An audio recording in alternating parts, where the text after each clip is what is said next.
All our priests' lives have always been hearing confessions from people who came to bear themselves with their iniquities. Today, the situation is completely reversed.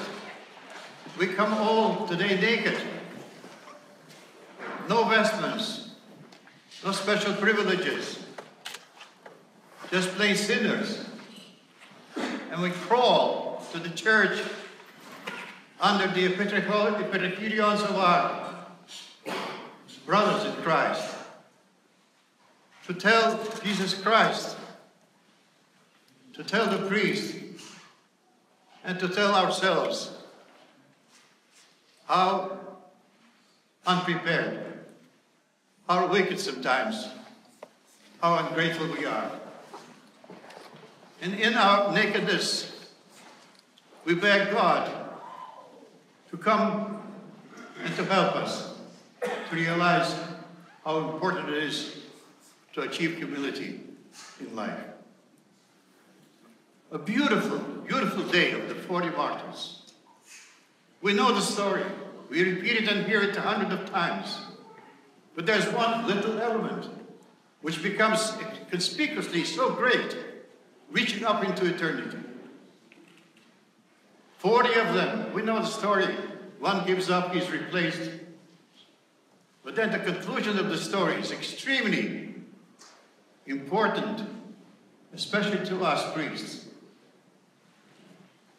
They are tortured in this cold water, through the cold night. They're shivering, even though special crosses appear in heaven, they still have to die as martyrs. So 39 of them are dead. They're dragged out of the water and onto the carts to be rolled over to a lake where they will be dumped into the cold water so that the fish can eat their bones. One is alive, still alive. Pretty much 39 are gone. He's the only one, young one, who remains. His mother is there. She runs to him, son, you have to go with the other 39. You have to be one with the 40. Imagine this. A mother begging her son to go and give up his life to be a martyr. But he's almost unconscious. He's heavily wounded and he doesn't know what to do. She, this woman, gets this strength from heaven, picks up his body and throws it onto the cart and follows him, begging God to give him death in Christ and to be part of 40. This incident at the end has to be the most important thing we have to take from this feast today, that we are all part of the church. And things can get very rough for priests today, you know that.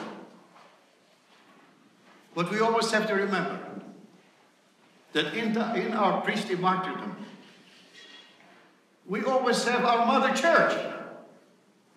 This wonderful mother that picked up her son, brought him to the lake, not to the lake, to the cart, to be taken for extinction, extermination rather. She is our church.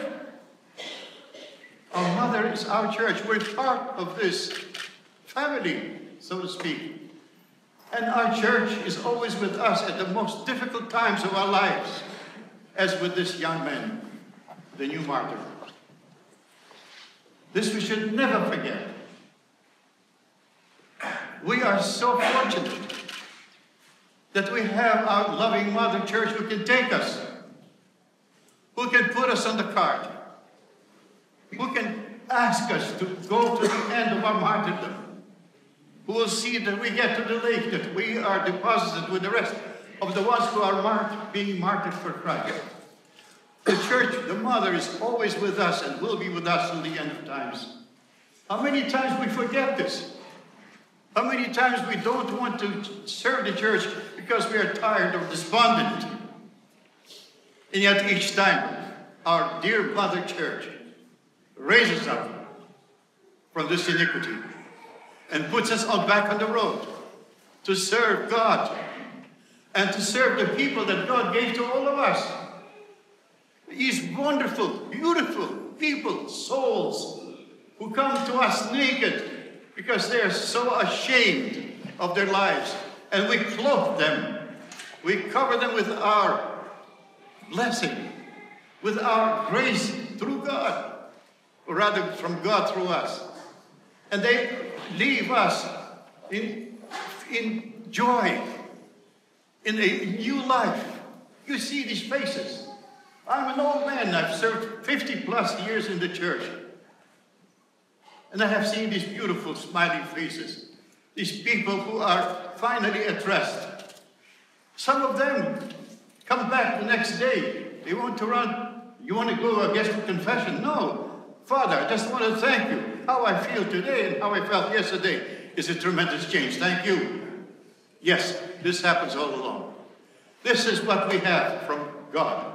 This wonderful gift that we have to put to use.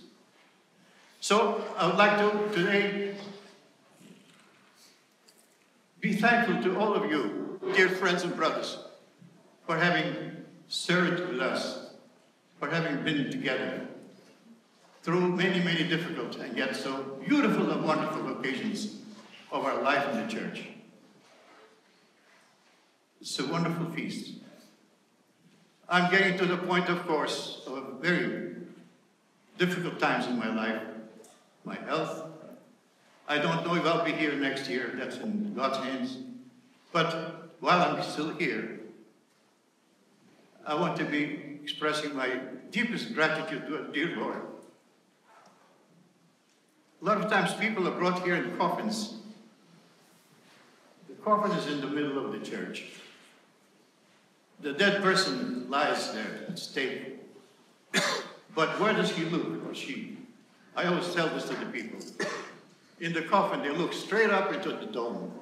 Straight up, they see Jesus Christ with all these choir of angels. Their eyes are closed, but their spirits are open. And they know that Christ in the dome and surrounding with the angels and saints is with them on this last journey to heaven, hopefully. This is what we are today. If you look at this, what we see around us, our bishops, our priests, our deacons, the people, all these beautiful saints all around us, all these angels that surround us, Jesus Christ himself, the Mother of God, all together as one wonderful, beautiful, sacred family. This is our gift. This is what we have. This is what God has given to all of us. I can say only one thing.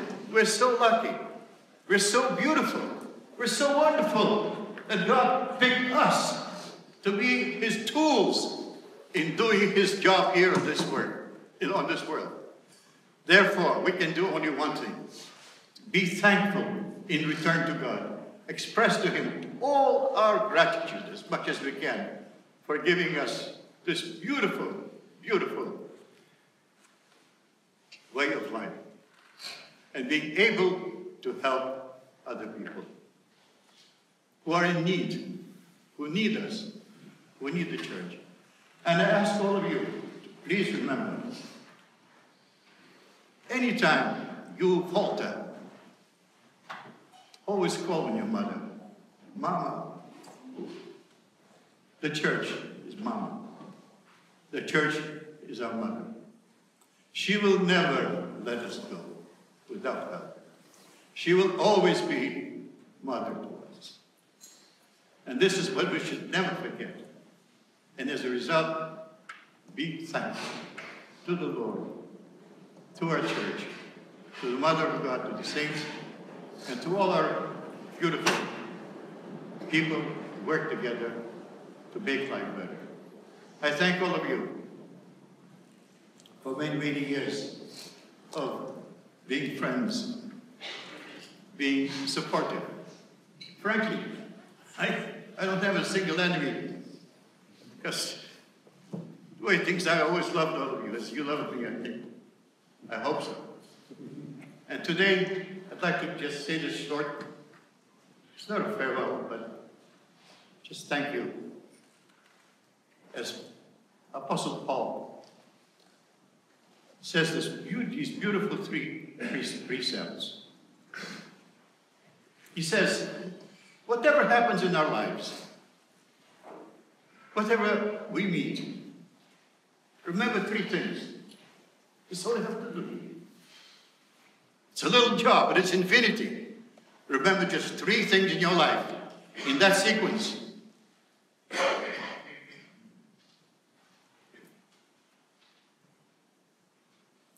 Joy, prayer, gratitude. Let us be joyful. Let us be happy. We are surrounded today with so many difficult things in life, in the world, in politics, and everything else, to the point of it's impossible to even understand how the world so quickly has changed completely and reversed its morals down to the foundation. But St. Paul will always be with us. These three precepts will always be with us. If we learn that we have to be joyful.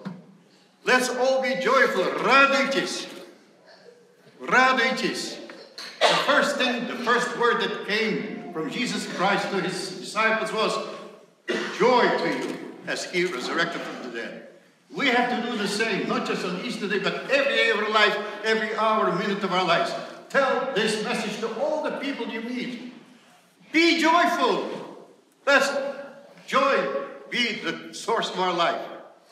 Pray incessantly as much as you can, while the time is here for us to use our aptitudes to take our heart to God in prayer. And finally, quietly and submissively and very, very humbly, from the bottom of our hearts, let us do the Eucharist, not only on the table of the church, not only every day or on feasts. Let us do this Eucharist, this gratitude to God every day, every hour, every minute. Thank you again. God bless you all. Do ask you please to pray for me and for my family in our difficult times. Спаси Господи. Аминь.